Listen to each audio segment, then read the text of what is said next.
하나님께서 부활주일에 우리에게 주시는 말씀은 요한복음 20장 19절에서 31절까지 말씀입니다.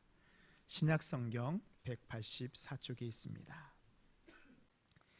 이날 곧 안식구 첫날 저녁 때 제자들이 유대인들을 두려워하여 모인 곳들의 문들을 닫았더니 예수께서 오사 가운데 서서 이르시되 너희에게 평강이 있을지어다. 이 말씀을 하시고 손과 옆구리를 보이시니 제자들이 주를 보고 기뻐하더라. 예수께서 또 이르시되 너희에게 평강이 있을지어다. 아버지께서 나를 보내신 것 같이 나도 너희를 보내노라. 이 말씀을 하시고 그들을 향하사 숨을 내쉬며 이르시되 성령을 받으라. 너희가 누구의 죄든지 사하면 사하여질 것이요 누구의 죄든지 그대로 두면 그대로 있으리라 하시니라.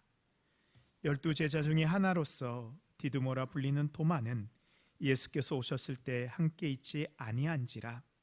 다른 제자들이 그에게 이르되 우리가 주를 보았노라 하니 도마가 이르되 내가 그의 손에 못자국을 보며 내 손가락을 그 못자국에 넣으며 내 손을 그 옆구리에 넣어보지 않고는 믿지 아니하겠노라 하니라.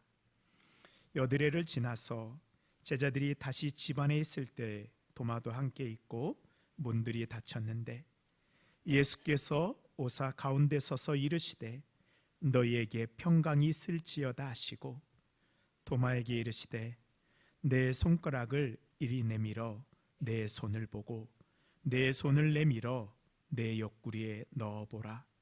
그리하여 믿음 없는 자가 되지 말고 믿는 자가 되라. 도마가 대답하여 이르되 나의 주님이시오 나의 하나님이시니이다. 예수께서 이르시되 너는 나를 본고로 믿느냐?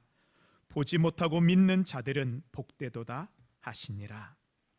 예수께서 제자들 앞에서 이 책에 기록되지 아니한 다른 표적도 많이 행하셨으나 오직 이것을 기록함은 너희로 예수께서 하나님의 아들 그리스도이심을 믿게 하려 함이요 또 너희로 믿고 그 이름을 힘입어 생명을 얻게 하려 함이니라.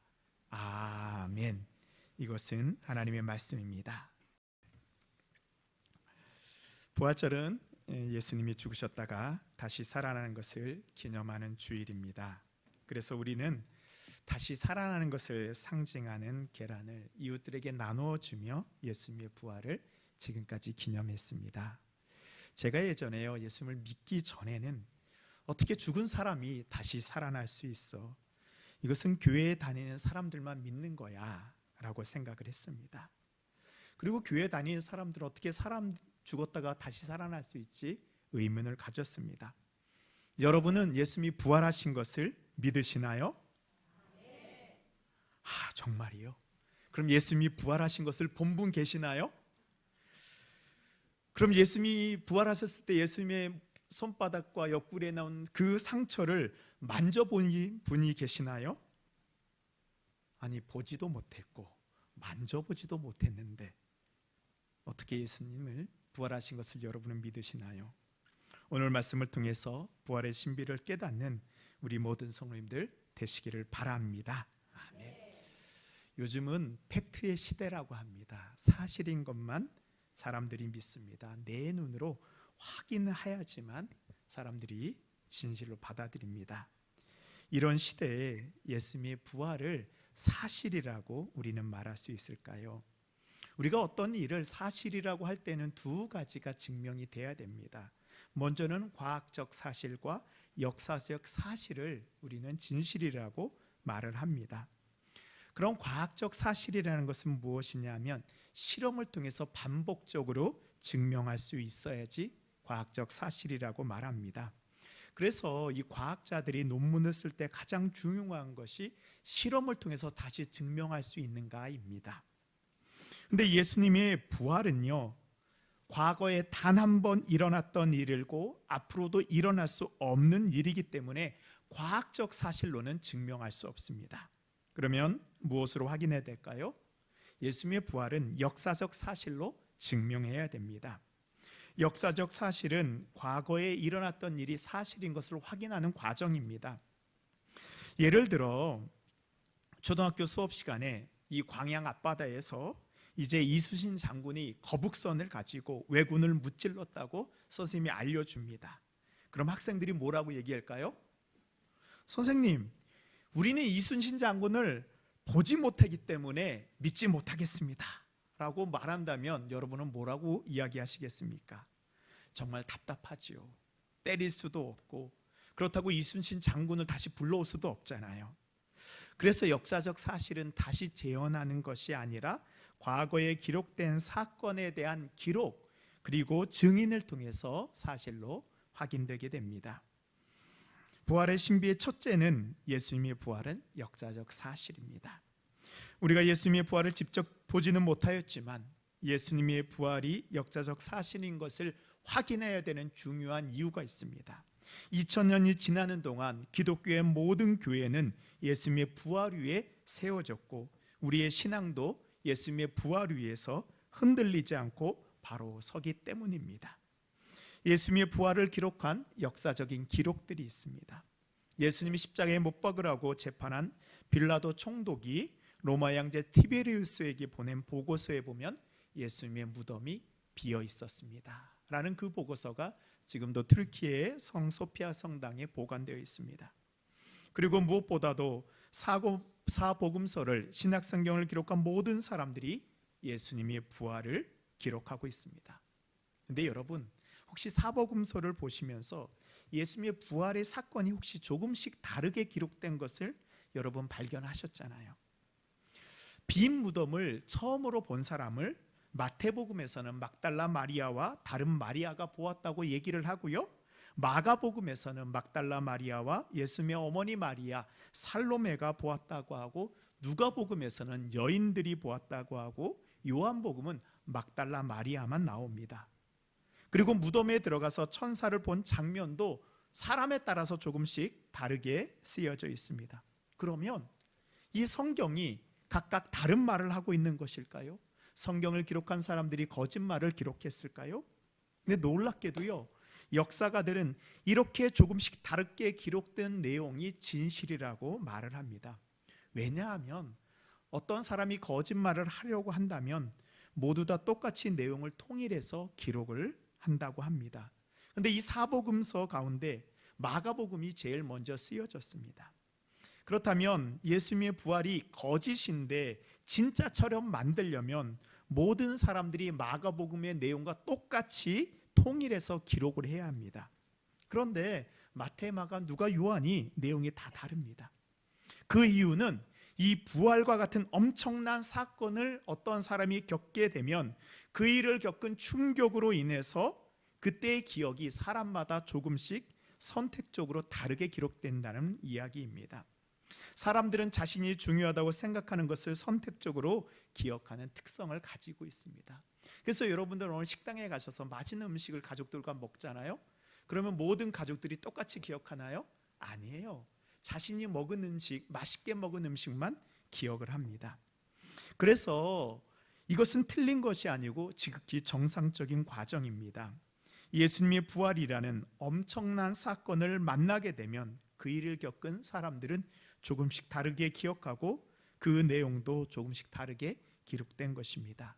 이것이 바로 성경이 진실이라는 부활의 증거가 됩니다. 또한 예수님이 부활하지 않았다고 한다면 예수님의 제자들과 수많은 사람들이 어떻게 예수님의 부활을 전하기 위해서 박해와 순교를 당할 수 있을까요? 거짓을 위해서 자신의 목숨을 거는 사람은 이 세상에 한 명도 없습니다. 자신들이 바로 부활하신 예수님을 만났기 때문에 이 예수님을 전하기 위해서 집도 가족도 자신의 생명까지도 다 내어놓고 복음을 전하는 삶을 살 수 있었습니다. 그래서 예수님의 부활의 증인이 바로 제자들입니다. 사랑하는 성도 여러분, 예수님의 부활은 역사적 사실입니다. 이 세상 어떤 힘 있는 왕이 성경의 내용을 변개려고 하도 예수님의 부활은 바꿔놓을 수 없습니다. 흔들리지 않는 이 진리 위에서는 우리 모든 성도님들 되시기 바랍니다. 부활의 신비 두 번째는 예수님은 거룩한 몸으로 부활하셨습니다. 예수님이 부활이 사실이라면 한번 생각해 보세요. 부활하신 예수님은 어떠한 몸을 입고 계셨을까요? 부활하신 예수님에 대해 아는 지식은 이 예수님을 따라가려는 우리에게는 우리의 삶에 중요한 의미가 되고 있습니다. 성경을 보면 죽었다 살아난 사람들이 몇 사람 있습니다. 구약에는 사르밧 과부의 아들이 있고 신약에는 바울이 유두고를 살립니다. 그러면 이들과 예수님의 부활 사이에는 어떤 차이가 있을까요?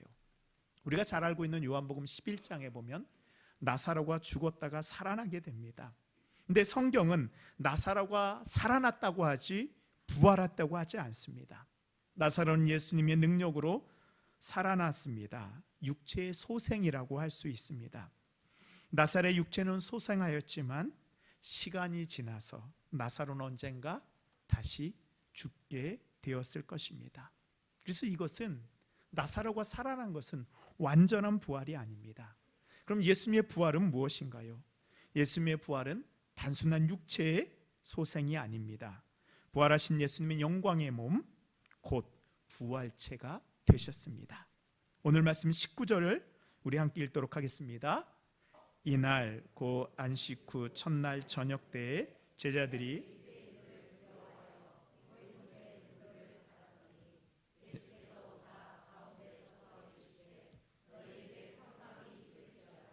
아멘. 예수님이 모인 이 제자들이 모인 곳에 문이 다 닫혀 있었습니다.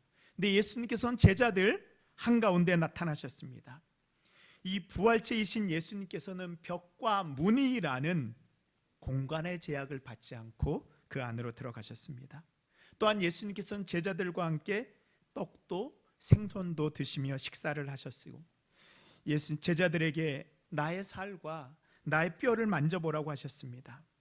부활하신 예수님은 실체가 있는 육체이나 이 세상에 존재하는 물리법칙을 뛰어넘는 부활체였습니다. 그럼 예수님의 몸이 예전의 육체는 완전히 다 사라지고 새로운 몸으로 혹시 교환된 것은 아닐까요? 예전의 몸이 아니고 새로운 몸이었다면 이것은 부활이라고 할 수 없습니다. 아마 그냥 교환이라고 하는 것이 더 맞을지도 모릅니다. 그러면 교환이 아니고 부활인 것을 우리는 어떻게 확인할 수 있을까요? 이 부활하신 예수님의 몸은요, 부활하기 전에 예수님의 육체와 연결되는 부분이 있습니다. 이런 것을 우리가 연속성이라고 이야기를 합니다. 예수님의 부활을 믿지 못했던 도마는 내가 예수님의 못 박힌 손과 창에 찔린 그 옆구리에 내 손가락을 넣어 보아야지 믿는다고 말합니다. 나중에 예수님께서 도마 앞에 나타나 얘기하십니다. 도마야, 내 손을 내밀어 내 손가락에 네 손가락을 내 손바닥에 넣어보고 내 옆구리에 넣어보라고 합니다. 예수님의 몸은요, 예전의 몸의 흔적을 그대로 지니고 계셨습니다. 그렇기 때문에 제자들이 예수님을 알아볼 수 있었던 거예요. 이 죽으신 몸과 부활하신 몸에 연속성이 있습니다. 그러나 예수님의 몸은 예전의 몸과 연결되지 않은 비연속성도 있습니다. 예수님이 제자들에게 나타나실 때 문이 닫혀 있는데도 불구하고 어떻게 해요? 그 문과 벽을 그대로 통과하시어 제자들에게 나타나십니다. 예수님께서 예루살렘에 계시다가요, 갑자기 갈릴리 제자들에게 딱 나타나십니다.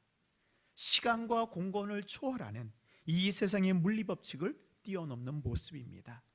이것이 바로 예수님이 부활의 몸이 가지고 있는 비연속성입니다. 그리고 더 놀라운 사실은요, 우리도 장차 이 부활하신 예수님의 몸과 같은 부활한 몸을 입게 된다는 사실입니다. 예수님께서 생전에 부활에 대해서 말씀하셨을 때 사실 제자들은 부활이 무엇인지 잘 알지를 못하였습니다.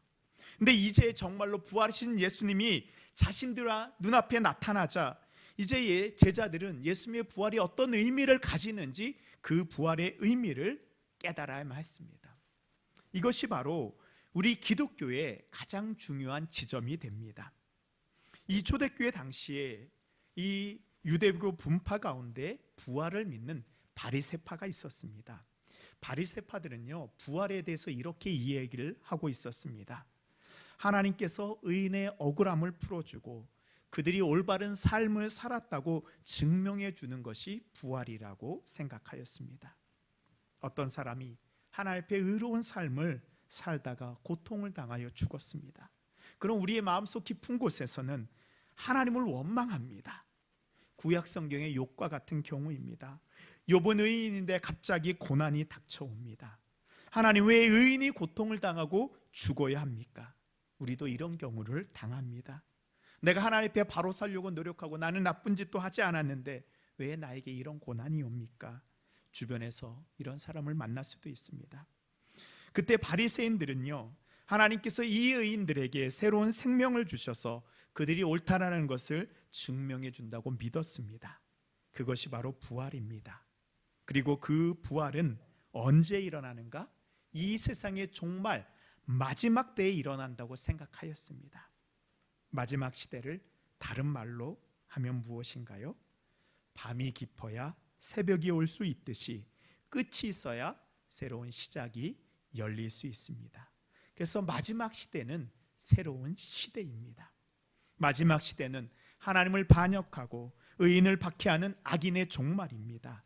악인의 심판을 받는 날입니다. 그리고 새로운 시대는 하나님을 온전히 바라며 살았던 의인이 이제는 하나님 앞에 다시 살아나 하나님의 영광과 하나님의 의로운 가운데 살아가는 새로운 시대입니다. 예수님의 제자들은 이 바리새인들의 부활 사상을 통하여서 예수님의 부활 사건의 의미를 새롭게 조명하게 되었습니다. 첫 번째로 예수님께서는 정말로 의인이셨다라는 겁니다. 의로운 삶을 살다가 고난을 당하고 죽으신 것을 보면서, 그리고 그 부활을 보면서 예수님은 정말 하나님의 아들인 것을 확신하였습니다. 또한 이제 예수님의 부활로 말미암아 새로운 세대가 시작되었습니다. 예수님께서 이 땅에 오셨을 때 마가복음 1장 1절에서 하나님의 아들 예수 그리스도의 복음의 시작이라 라고 말씀하셨습니다.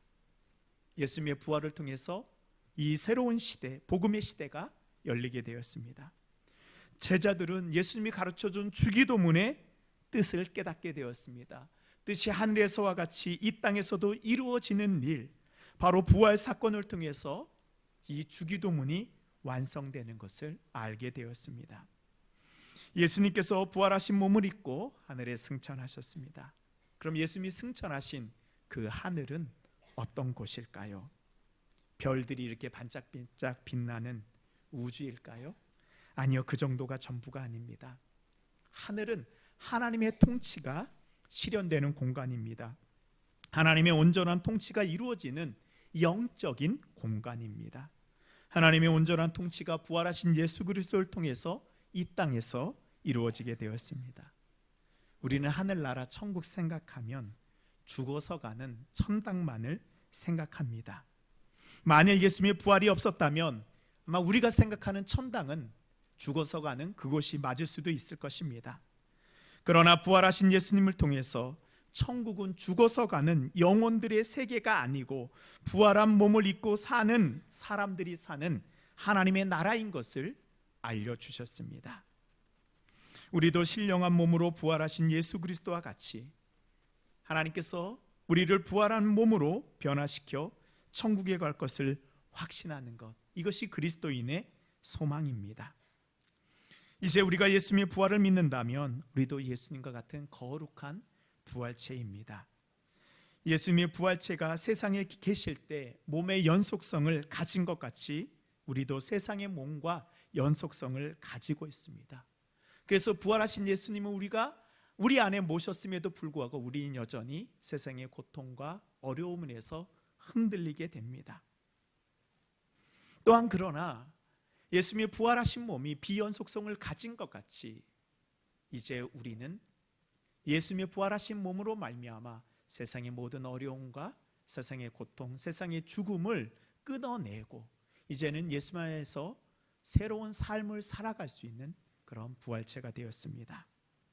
제자들이 예수님을 보았을 때 예수님이 인 것을 어떻게 확인했죠?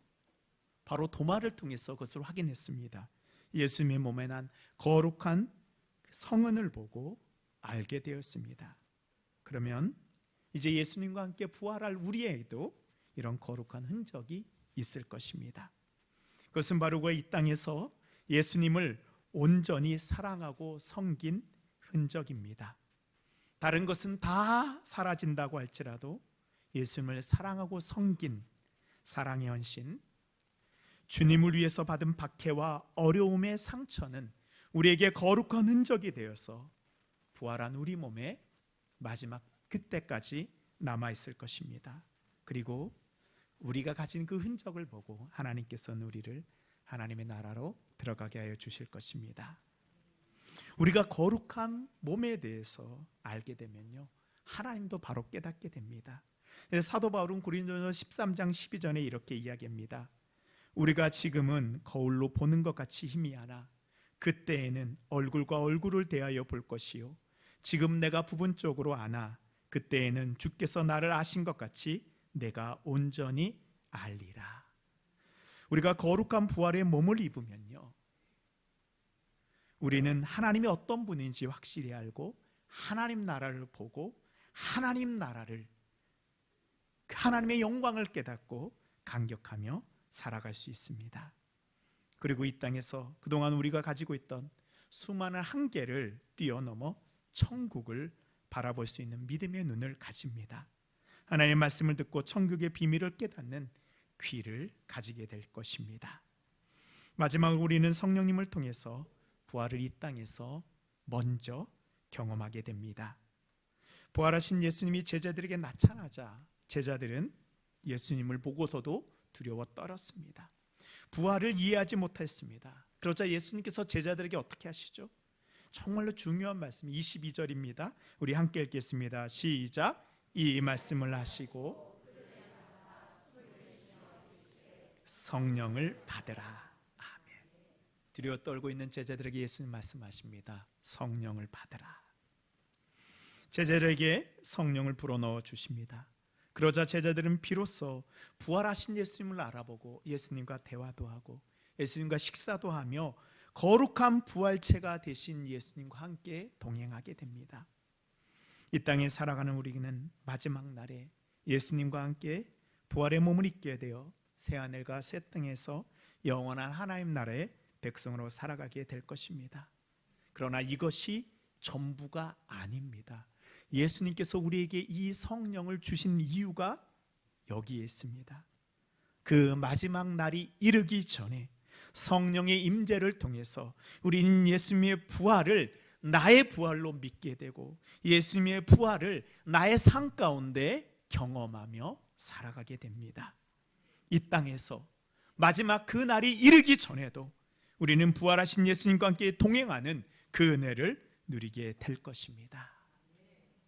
성령님이 우리에게 임하시면 또한 우리는 마지막 날에 일어날 그 모든 은혜를 이 땅에서 우리가 경험하고 보게 될 것입니다. 2000년 전에 부활하신 예수님을 우리의 삶 가운데 만나고 그분의 능력을 경험하게 될 것입니다. 오늘 우리는 이제 말씀의 예전을 마친 다음에 성찬 예전을 하게 됩니다. 성찬식에서 우리가 먹는 떡과 포도주는 우리 부활하기 전에 눈으로 본다면 그냥 음식에 불과합니다.